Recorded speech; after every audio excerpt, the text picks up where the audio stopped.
इन्होंने कहा कि सेना हमारी जो है बहुत ज्यादा मजबूत हो गई है। सेना हमेशा मजबूत रहनी चाहिए, हमें हार्दिक खुशी होती है। इससे पहले सेना कमजोर कहते थे। 1948 का कबायली युद्ध भारत ने जीता, 47 में आजाद हुई थी, 15 अगस्त 47 में आजाद हुई। 1 जनवरी 1948 को कबायली युद्ध शुरू हो गया था, पूरे 1 साल चला। बिल्कुल है। उसके बाद 62 का युद्ध हुआ, 65 का युद्ध हुआ, 71 का युद्ध हुआ, 99 का युद्ध हुआ। याद है ना? भूल ही गए होंगे। 2014 की पैदाइश है तो याद नहीं होगा कैसे जीते थे। बात की अगर आप डेफिनेशन पूछोगे तो सबसे पहले कहेंगे राम मंदिर बनवा दिया, 370 हटा दी और 3 तलाक हटा दिए। और चौथा इनसे पूछो, इसके बाद आएगा इनका ज्यादा से ज्यादा अगर दिमाग में आएगा तो शौचालय आएगा। 5वां पूछ के बता दो। क्या किया? स्कूल और कॉलेज का नहीं है। स्कूल मोदी से दिक्कत हमें पता है किस बात की है। सभी को दिक्कत है, मुझे नहीं है। पता है किस बात की है? वो धर्म की राजनीति करते हैं, लोगों की भावना से खेलते हैं। वो तो कहते सबका साथ सबका विकास हो तो रहा है। देखो ना, अभी आप कंपनी बाग जाओ, आप या लेबर चौक जाओ, सारे विकास करते रहे बैठ के। पहले 500 रुपए कमाते थे, आज 300 रुपए कमाते हैं। पहले 400 रुपए का गैस सिलेंडर था, आज 1200 का गैस सिलेंडर है। सच में हिंदू अगर सच में जाग गया तो मोदी भाग गया। ऐसा क्यों पता है? क्योंकि ये धर्म की राजनीति हो रही है। जो सिर्फ सुनिए सिर्फ मुट्ठी भर अंधभक्तों की वजह से पूरा देश इस टाइम भ्रमित हो चुका है। क्यों ऐसा लगता है आपको? ऐसा लगता नहीं है, सभी को लगता है। ये मुझे नहीं लगता। It's not my opinion, it's all about opinion. हाँ, ये सबका ओपिनियन है। सच्चा हिंदू है। आप राम को मानते हो। मोदी जी क्या बोलते हैं? मोदी जी क्या बोलते हैं? जो राम को, मैं उसी को लाऊंगा। तो मतलब मोदी जी राम के अवतार हो गए और सारी बात राम पे याद खत्म हो जाती है। राम मंदिर उन्होंने बना दिया, वो कहते हैं मैं विश्व गुरु हूँ। मैं मीडिया से सवाल करना चाहता हूँ। I am also be an median employer, ठीक है? मैं आपसे सवाल करता हूँ, वो किस चीज में विश्व गुरु हैं? एक कोई भी पहले कह रहे भारत को कोई जानता नहीं था भाई। ओहो, आप एक minute if you kind information please. 2003 में, आज से 20 साल पहले, आप कह रहे इंडिया को कोई नहीं जानता था। अरे इंडिया को सुनिए, आप फ्रांस जाइए, स्पेन जाइए, यहाँ तक कि जितनी भी यूरोपियन कंट्रीज हैं, उनके अंदर किसी भी राजनेता की बात नहीं करता मैं। इंडिया को कंट्री ऑफ SRK यानी कंट्री ऑफ शाहरुख खान कहा जाता है। तो आप कैसे कह सकते हैं ये बात कि हिंदुस्तान को कोई नहीं जानता था? वो तो नेता है, भाड़ में जाए वो नेता। अरे जानते हैं लोग। मोदी के पैर छूते हैं दूसरे देश के प्रधानमंत्री। मैं आपके पैर छू दूं तो आप मोदी जी हो जाओगे? वो तो बड़े हैं, वृद्ध छू लेंगे यार। तब उनको लोग भगवान बना सकते हैं, पैर भी छू लेंगे। अच्छा, मोदी से दिक्कत? मोदी से दिक्कत हमें पता है किस बात की है। सभी को दिक्कत है, मुझे नहीं है। किस बात की? पता है किस बात की है? वो धर्म की राजनीति करते हैं, लोगों की भावना से खेलते हैं। वो तो कहते सबका साथ सबका विकास हो तो रहा है। देखो ना, अभी आप कंपनी बाग जाओ, आप या लेबर चौक जाओ, सारे विकास करते रहे बैठ के। पहले 500 रुपए कमाते थे, आज 300 रुपए कमाते हैं। पहले 400 रुपए का गैस सिलेंडर था, आज 1200 का गैस सिलेंडर है। पूरा प्रॉफिट चल रहा है एकदम। चल रहा होगा ना। असामुद्दीन अवैसी विकास का राजनीति करता है। नहीं, कांग्रेस वाले, अगर राहुल गांधी विकास का राजनीति करता है क्या? अरविंद केजरीवाल दारू बंटवा रहे थे, वो विकास का राजनीति करता है। और जितने विपक्ष वाले हैं, जो इलेक्शन में फ्री करता है मोदी जी दारू था। नहीं, जब मोदी जी इलेक्शन में फ्री करते हैं, पेपर में भिजवा के 500 को नोटा भिजवा। अगर आपको मिली हो तो मुबारक आपको। हम लोग मिला नहीं भैया, आप मिले, आप बोलोगे नहीं। आपको नहीं मिला है, बोले अभी 500 मिलेगा। हम लोगों को तो नहीं मिला है। हाँ, बताइए। इसी बात का दुख है भाई साहब। हाँ, विकास कर दिया मोदी जी ने बहुत। बहुत। विपक्ष वाले जो है ना, सिर्फ चोरी करते हैं, चकारी करते हैं। ठीक है, ये कह सकते हैं। अब इनसे बहुत की अगर आप डेफिनेशन पूछोगे तो सबसे पहले कहेंगे राम मंदिर बनवा दिया, 370 हटा दी और 3 तलाक हटा दिए। और चौथा इनसे पूछो, इसके बाद आएगा इनका ज्यादा से ज्यादा अगर दिमाग में आएगा तो शौचालय आएगा। 5वां पूछ के बता दो। 5वां बताइए। क्या किया? स्कूल और कॉलेज का नहीं है। स्कूल पांचवा इनको दिखा रहे हैं, जो सेना का ताकत था वो इनको नहीं दिखाई दे रहा है।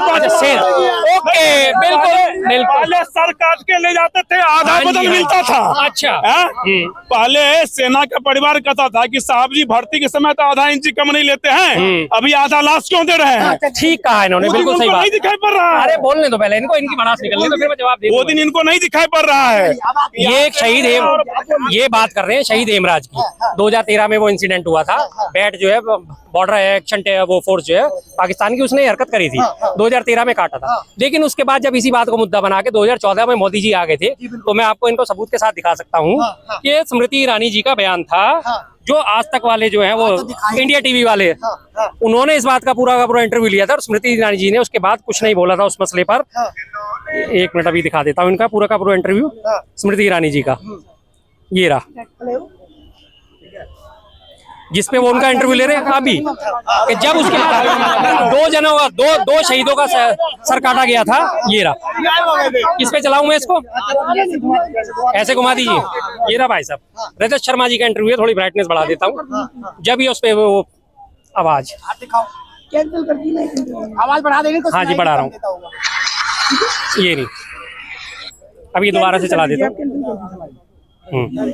एक मिनट उसी पे क्लिक कर दीजिए। हाँ अरे कैंसिल पे जाके हाँ एक बार जरा दोबारा चला, ऊपर वाला है ये है कि ऊपर वाला है? ऊपर वाला मैं भी दिखा देता हूँ भाई साहब, जरा सा सबर रखना बस।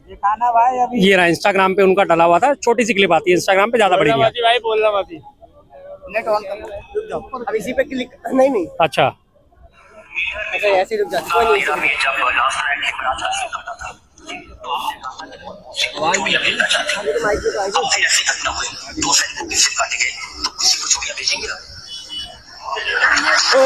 हो गई ये 2013 के बाद 2 सैनिकों का और सिर काटा गया था 2014 में, 14-15 में। उसके बाद ये भी स्मृति ईरानी जी से पूछ रहे हैं, स्मृति ईरानी के पास कोई जवाब नहीं था।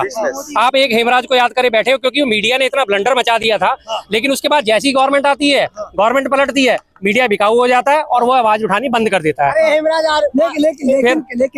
लेकिन अगर सच्चाई दिखा रहा है तो मीडिया बिकाऊ है, अगर अगर विकास दिखा रहा है तो मीडिया बिकाऊ है, अगर विकास दिखा रहा है तो मीडिया बिकाऊ है, सच्चाई दिखा रहा है तो मीडिया बिकाऊ है। क्या विकास हो गया बताइए, कहाँ आपको कमी दिखाई दे रही है बता दीजिए। कहाँ कमी दिखाई दे रही है आपको? अभी इन्होंने कहा कि सेना हमारी जो है बहुत ज्यादा मजबूत हो गई है, सेना हमेशा मजबूत रहनी चाहिए, हमें हार्दिक खुशी होती है।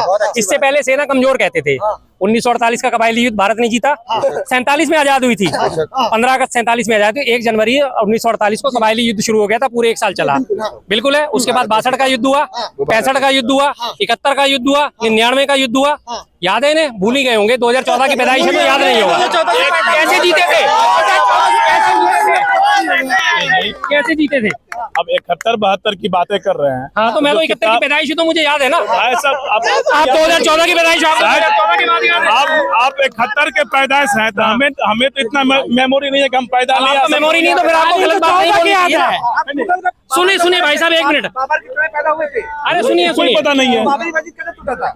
सुनिए, वो बाबरी मस्जिद पे आप मुद्दा नहीं लेके जाओ। अगर ये कह रहे हैं कि मेरी मेमोरी नहीं है, अगर मेरी मेमोरी नहीं है तो भाई साहब आप गलत बयानी क्यों कर रहे हो? फिर या तो आप मेमोरी रखो या फिर आप बात मत करो। अगर आप बात रखोगे, सार्वजनिक मंच पे खड़े होकर 50 लोग आपकी बात सुन रहे हैं, तो बात वो रखो जिसमें दम हो। अगर आपके पास दम नहीं है, आपके पास मेमोरी नहीं है, आपके पास डाटा नहीं है, तो आपको बात रखने का कोई हक नहीं है। ये तो कह रहे कि विपक्षी पार्टी में जो गठबंधन हुआ, विपक्षी पार्टी में जो गठबंधन हुआ, सारे चोर इकट्ठे हो गए, सारे चोर इकट्ठे हो गए। अब इनसे मैं पूछता हूँ, जो इन्होंने शुभेंदु अधिकारी पश्चिम बंगाल के चुनावों से पहले शुभेंदु अधिकारी ममता बनर्जी के राइट हैंड थे, उनके ऊपर दुनिया भर के घोटालों के आरोप थे। उन्होंने इसको अपनी पार्टी में शामिल करा, बीजेपी ने, सारे वो क्लीन चिट हो गए, उनको मुख्यमंत्री का फेस बना दिया। पहला हेमंत बिस्वा शर्मा 2014 तक कांग्रेस में होते थे, 2015 में बीजेपी में आए, क्लीन चिट हो गए वो। उनके ऊपर जो पेपर लीक का और उनकी बीवी का जो लैंड एक्विजिशन का मसला था, वो सारा खत्म हो गया। ठीक है। तीसरा आपका जो है छगन भुजबल, ईडी की चार्जशीट ही गायब हो गई उसके खिलाफ। तो चौथा नारायण राणे महाराष्ट्र का, वो उसके बाद उसका कोई अता पता नहीं है। पांचवा आपका नीतीश राणे महाराष्ट्र का, उसका कोई अता पता नहीं है। अजीत पवार सबसे बड़ा, जिसके लिए मोदी जी ने बकायदा सार्वजनिक मंच पे खड़े होकर चक्की पीसिंग 70,000 करोड़ के घोटाले के चक्की पीसिंग। अब वो चक्की उल्टी चल के उनके घर में आ गई है। अब वो उनके घर में चक्की पीस के बैठ रहे हैं। 70,000 करोड़ का घोटाला करने के बाद उससे जो नोट निकल रहे हैं, अब वो मोदी जी की झोली में जा रहे हैं, तो इसलिए मोदी जी की अब जबान बंद हो गई है। तो मोदी जी की सरकार हर बार बन कैसे रहती है, जगह पे सीट कैसे? सिर्फ दूसरी बार बनी है भाई साहब, पहली बार 14 में बनी थी। 2019 में इनको पूरा खतरा था। पूरा खतरा होने के बाद ये पुलवामा अटैक जो हुआ, जिसका उन्होंने पूरा फायदा, पहला वोट राष्ट्र के नाम, शहीदों के नाम। दुनिया ने, पूरे हमारे देश ने, भारत ने राष्ट्र प्रेम में आके समर्पित होकर लगातार इनको वोट दिया कि ठीक है जी, जो करा अच्छा करा। लेकिन उसका इन्होंने अपने राजनीतिक तौर पे फायदा उठाया। अभी भी 5 राज्यों में चुनाव हुआ भाई साहब, वही उसका मैं आप सबको जवाब दे चुका हूँ। ईवीएम का हर हालत में धांधली है। कल बकायदा हम इस बारे में प्रोटेस्ट करने जा रहे हैं। ईवीएम की कंटिन्यू है। हम कहना यही चाहेंगे कि जब अरविंद केजरीवाल आए दिल्ली में, तब कांग्रेस वाले चोर थे। तब उनका काला वाला चिट्ठा था, अब वो काला वाला चिट्ठा लालू जी को दे दिए कि भैया उसको रख दो। ठीक है, कल तक लालू जी को कांग्रेस वाले बुरा लग रहे थे, परसों तक नीतीश जी बुरा लग रहे थे, आज सब आदमी अच्छे लग रहे हैं। कल तक कांग्रेस जी को ममता दीदी बुरी लग रही थी, आज वो भी अच्छे लग रहे हैं।